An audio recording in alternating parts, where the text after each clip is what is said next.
Hello. Hello.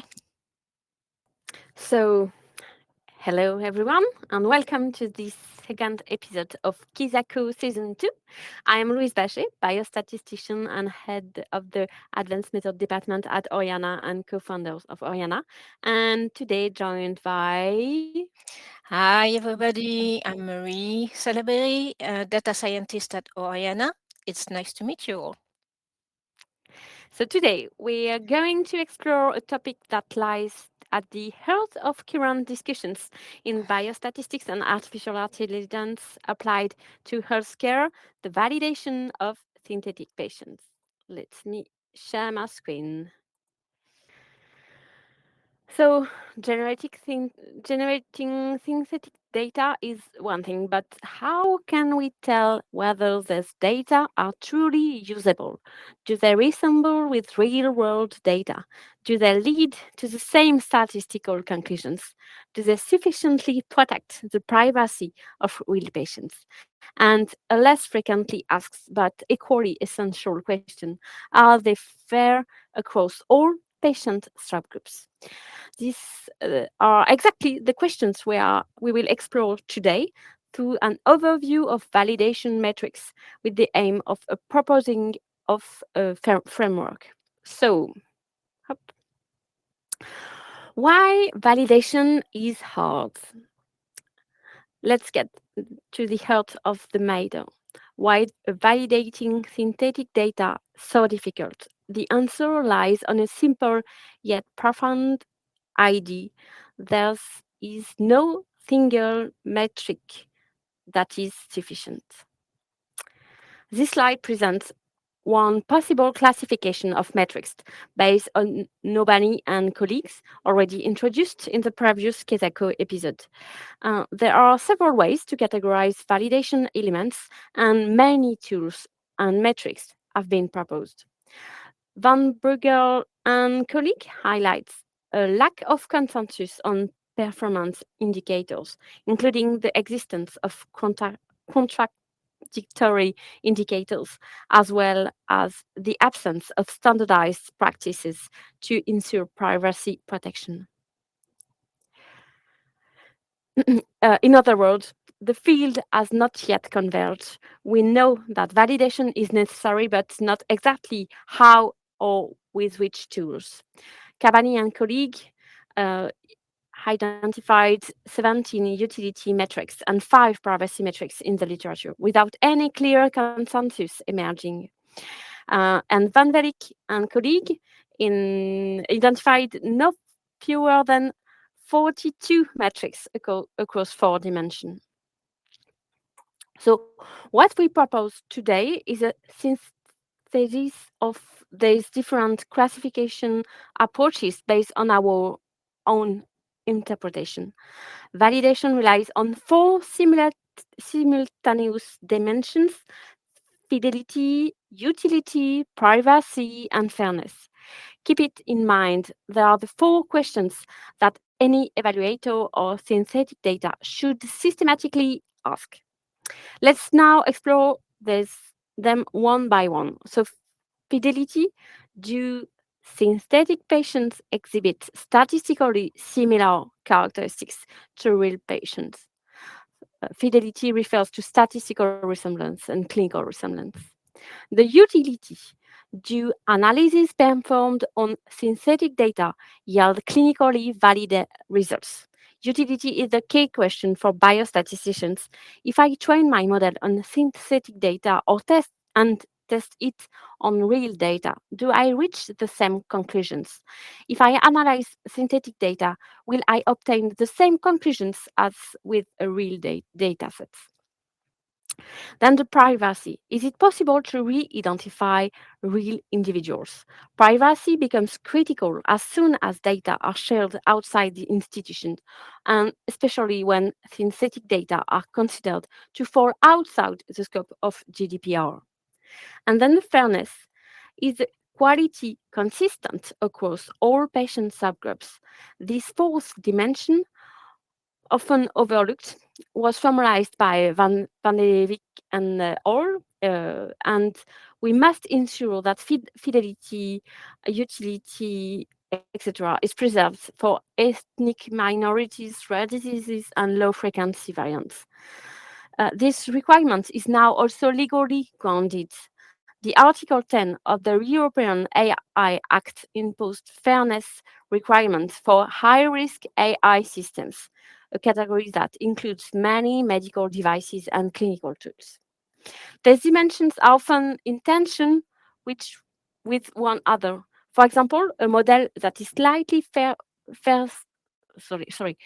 highly faithful to real data may compromise privacy. And conversely, a model that strongly protects privacy may be less clinically useful. It is not possible to maximize all dimensions simultaneously. One final point, Kabashi and colleagues also add the carbon footprint on generative model to the list of evaluation criteria, a dimension that is often overlooked but gaining importance. All right, so let's start with the first dimension, fidelity. The question here is simple. Do the synthetic patients look like the real ones? Similarity can be assessed at several levels. First, the marginal similarity.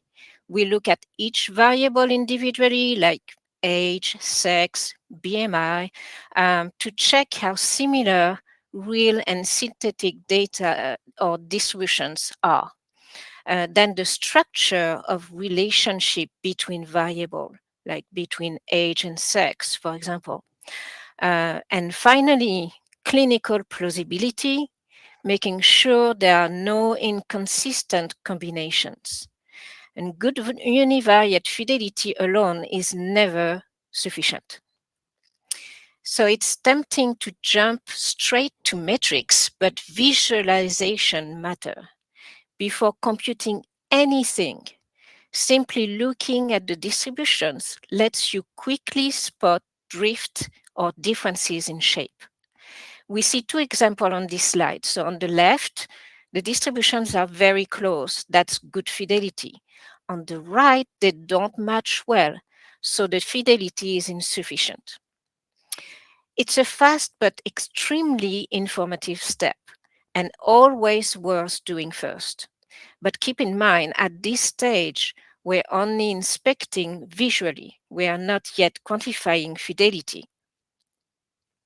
So to illustrate univariate analysis, let's look at one metric, the column shape.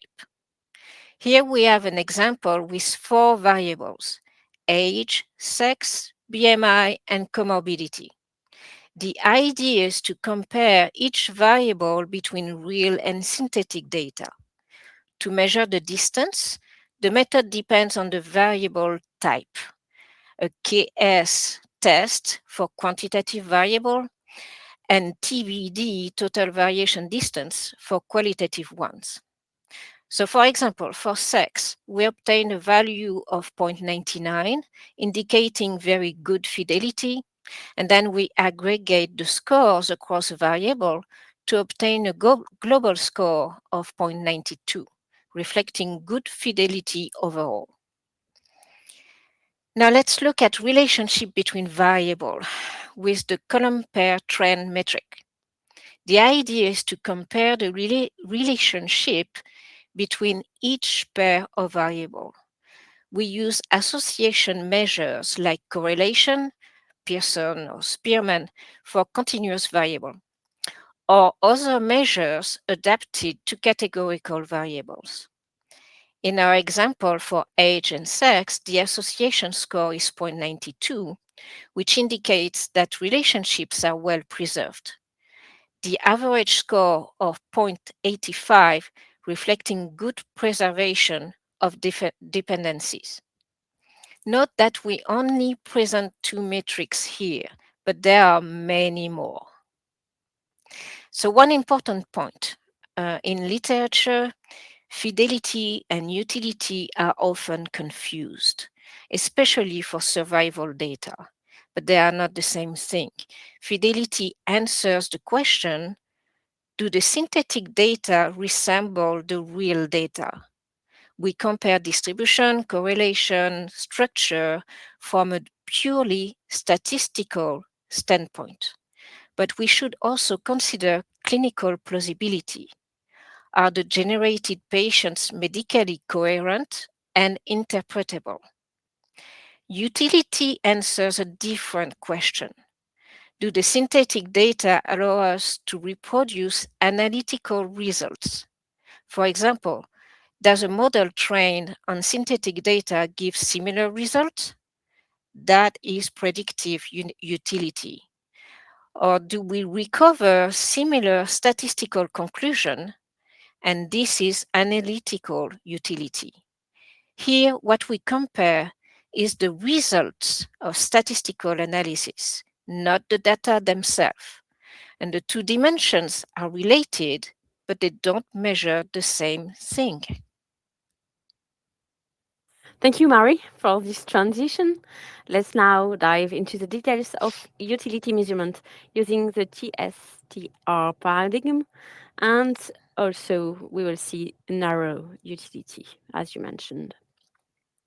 So the principle for the TSTR framework is simple and is as follows. So step one, partition of the real data. A real test set is held out and never seen by the generative model. This test set will be used exclusively for final evaluation.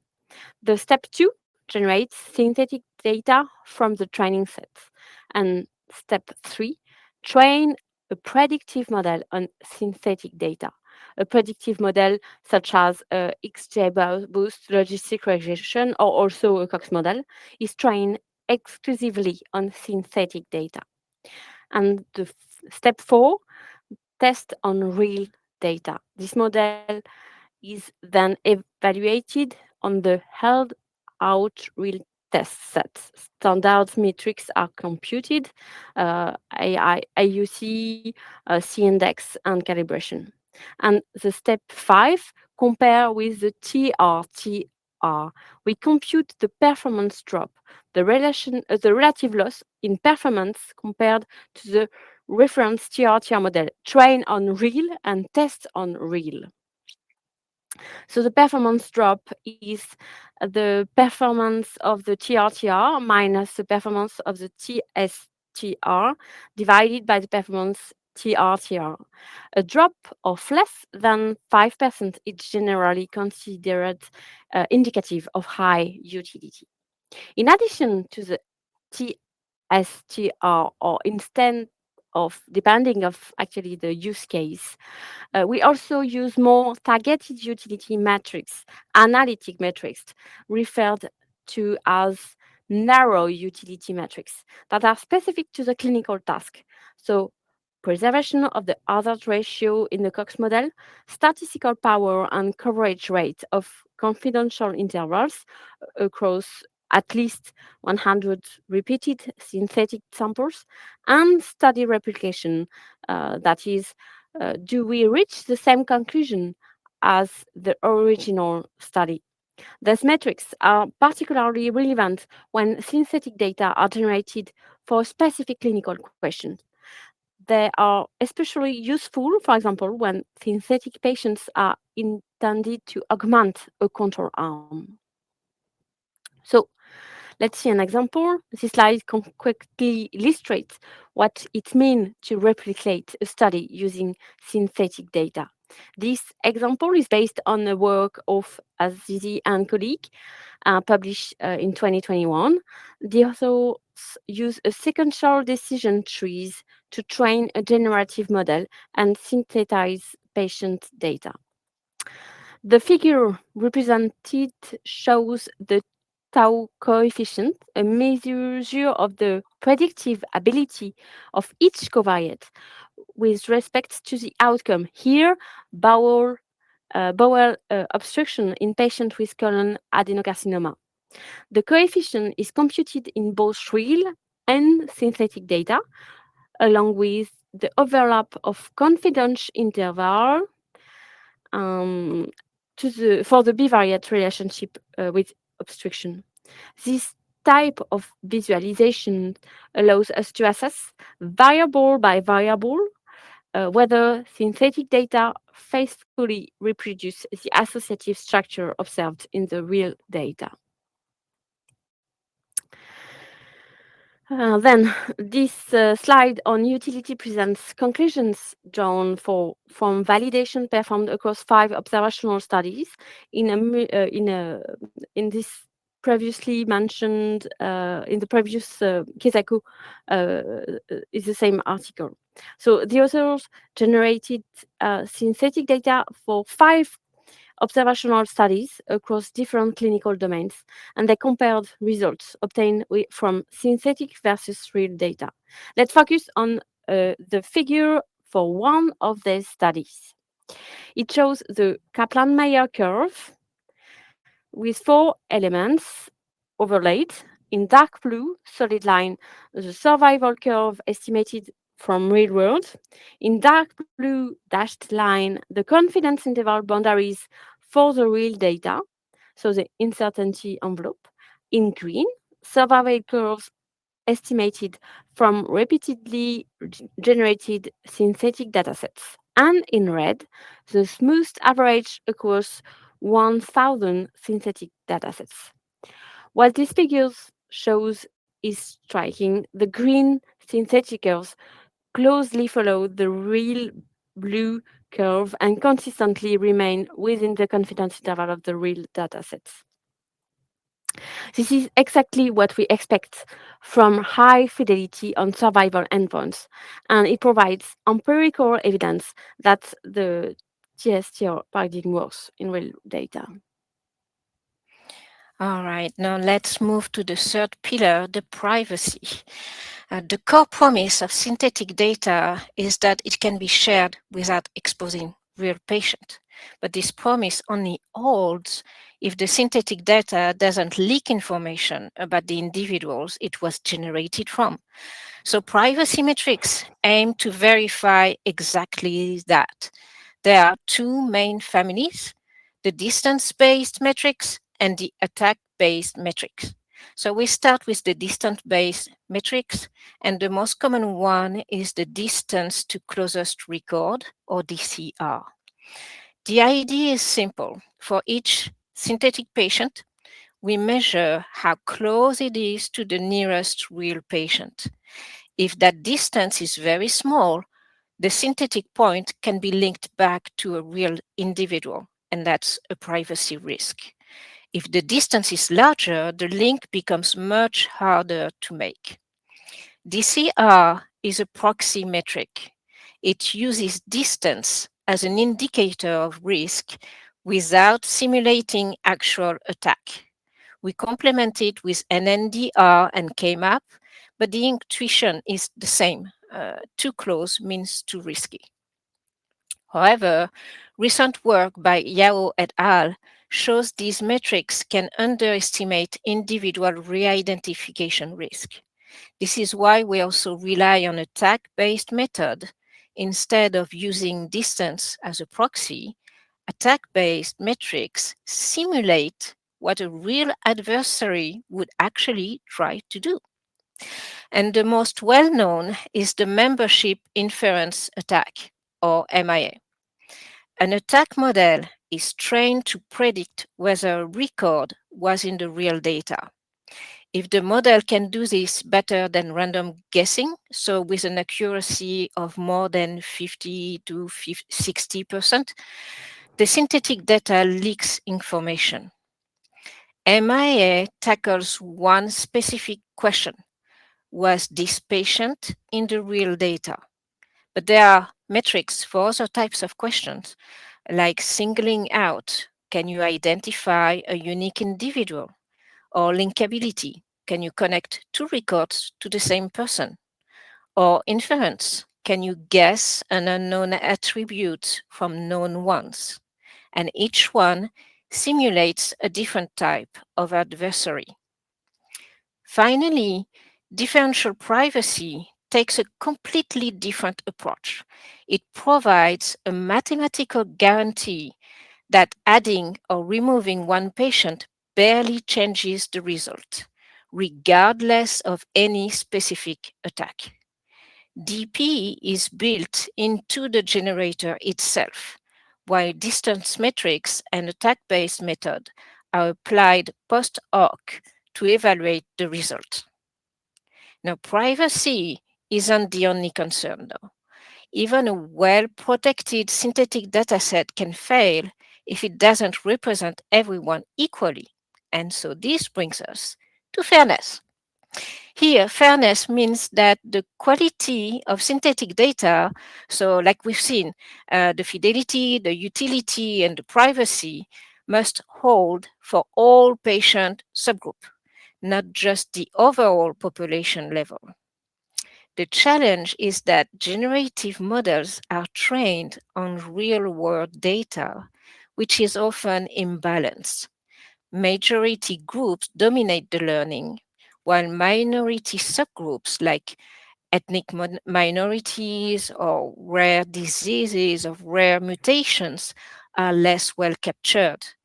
Concretely, this translates into lower fidelity for this group, a potential higher re-identification risk, underrepresentation of any downstream AI models, and the introduction of bias. And this is why fairness has now become a regulatory requirement. The EU AI Act in Article 10 explicitly requires data quality and representation for high risk healthcare systems. Now, in the next slide, there you go. As this table shows, fairness has several complementary levels: data, decisions, errors, and probability. The first level is distribution fairness. The key question here is, are subgroup like age, sex, clinical profiles represented similarly in the data? We assess this using distance metrics that quantify the gaps between groups. The second level is decision fairness. The question is, are the conclusions or outputs derived from the synthetic data, like model prediction, study result, in silico trial outcomes, distributed fairly across groups?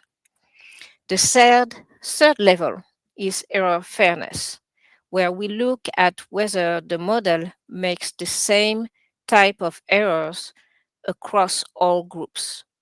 A model shouldn't systematically under or overdiagnose certain populations. Finally, risk fairness asks whether predicted probabilities mean the same thing across groups. This is assessed through calibration, making sure that a given score corresponds to the same real probability of an event, regardless of the group.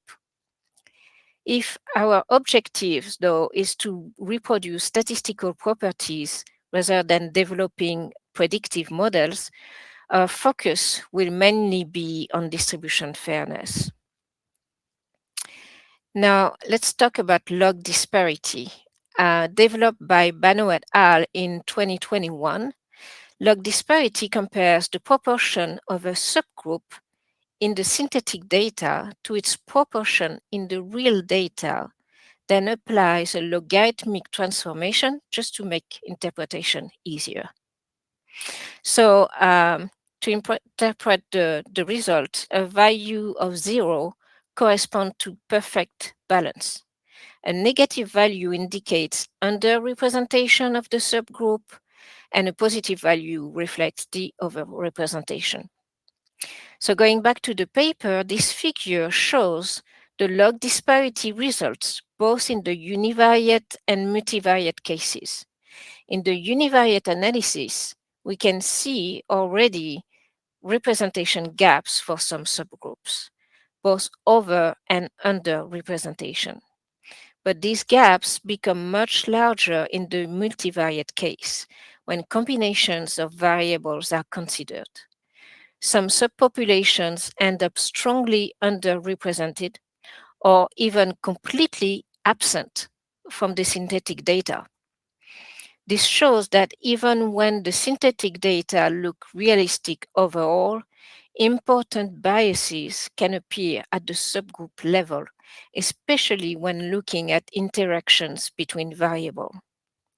Finally, an extension for these metrics has been proposed for temporal data, which make it particularly relevant for longitudinal datasets. Thank you, Mary.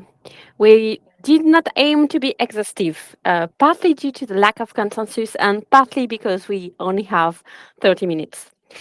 This brings us to the summary slide of this episode, the one you can keep as an operational checklist the next time you need to validate a synthetic dataset. This workflow consists of 5 steps. Let's walk through them together. So, step one, define use case and metric scope. Before generating anything, ask yourself the fundamental question: what will this synthetic data be used for? This is not a formality. The use case entirely determines the acceptable trade off between the 4 dimensions. If the goal is anonymization, for example, sharing data outside the institution, then privacy is the absolute priority, and slight degradation in fidelity may be acceptable. If the goal is clinical trial simulation or augmented data to test a statistical assumption, then utility takes precedence. At this stage, also define which patient subgroups will need fairness assessment, ethnic minorities, extreme age groups. This is not something to add at the end of the process. It must be decided upfront. The step two is fidelity assessment. Fidelity assessment is conducted across 3 progressive levels, from the simplest to the most demanding, so univariate. We compare each variable individually. Multivariate verifies the relationships between variables. And the third, clinical plausibility. Do not overlook expert review of clinical plausibility. A clinician should ensure that no impossible combinations have been generated. The step four, utility assessment. As we've seen in detail earlier, utility assessment relies on the TRCR paradigm and a target performance drop of less than 5% compared to the reference TR model. However, TRCR alone is not sufficient. It should be completed, if it's appropriate, with task-specific narrow utility metrics: replication of target analyses, preservation of hazard ratio, statistical power, and coverage rate of confidence interval across at least 100 repeated synthetic samples. Sorry. The step five is privacy assessment. We now turn to this 3 level hierarchy of metrics: the proxy distance metrics and also the membership inference attack. And also, yes, sorry. And at the end, the step six, fairness checklist check, the final step, and in one most often overlooked. The principle is simple: repeat the fidelity, privacy, utility evaluations, but for each key subgroup identified in step one. In conclusion, these 5 steps form a comprehensive, sequential, and defensible framework. The core idea is that we do not choose a single metric. We built a multi-dimensional validation profile tailored to the use case and documented transparently. What we did not cover today, um, everything also depends on the quality of the real data, the complexity of the datasets, and the number of patients, the number of variables, and the number of synthetic samples generated. These factors must also be continuously updated in light of a rapidly evolving scientific literature and the forthcoming recommendations from scientific societies and regulatory authorities. So thank you for your attention. Thank you. Let's keep in touch because we will continue this season 2 of KEZAKO with new episodes in September. Have a nice day. Thank you. Goodbye.